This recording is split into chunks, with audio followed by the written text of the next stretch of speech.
Clear cut পাওয়ার যারাই দেখাবেন এরাই টেস্ট করে নেব এটা যেই হোক পাওয়ার দেখানোর দরকার ওর সাথে।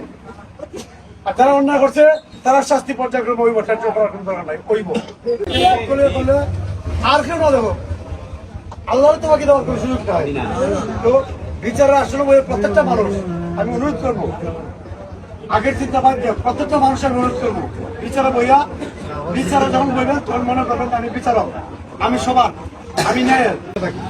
এইখানে এই জায়গাতে মদের সংখ্যা বাইরে গেছে, এবার ট্যাবলেট বাড়ছে, চুরি বাড়ছে, চুরি খেলা করে আমরা জানি। কিন্তু আমি অনুরোধ করবো আজকে ক্লিয়ার করে দেবো, সুর যারা আসুন তারা ঠিক করে দেবেন।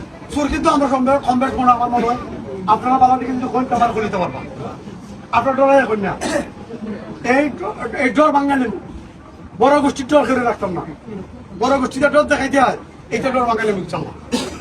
এইটা কারণে তো সকল সাধারণ মানুষ নির্বিঘ্নে নিশ্চিন্তে এই বাজারে চলতো, ব্যবসা করতো। এই চুরি এবং মদ খাওয়া এটা আমি আজকে ওসির নির্দেশ দেবো, আপনারা লিস্ট দেবেন। আপনারা যদি বড় গোষ্ঠীর মানুষের লিস্ট না দেন আমি নিরপেক্ষ মানুষের লিস্ট দেবো, আমি কইতাম না আমার লিস্ট আমি তারা ধরাই না। ঠিক আছে,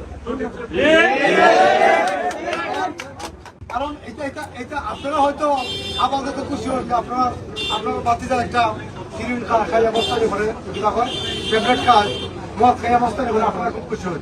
এরকম এটা খুশি হওয়ার ইয়ে নাই।